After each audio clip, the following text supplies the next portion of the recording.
আসসালামু আলাইকুম। আজকে দেখাতে যাচ্ছি চিকেন মহারানি। তো চলুন শুরু করা যাক। প্রথমে আমি চিকেনটাকে ভালোভাবে কেটে ধুয়ে পরিষ্কার করে নিয়েছি। এখন আমি এটাকে একটা বোলে নিয়ে নিয়েছি, আর এখানে দিয়েছি মরিচ গুঁড়া, ধনিয়ার গুঁড়া,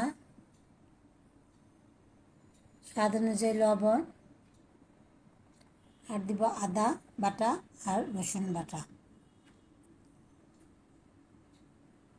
এরপর দিব টক দই। এরপর ভালোভাবে আমি চিকেনটাকে মাখিয়ে নিব।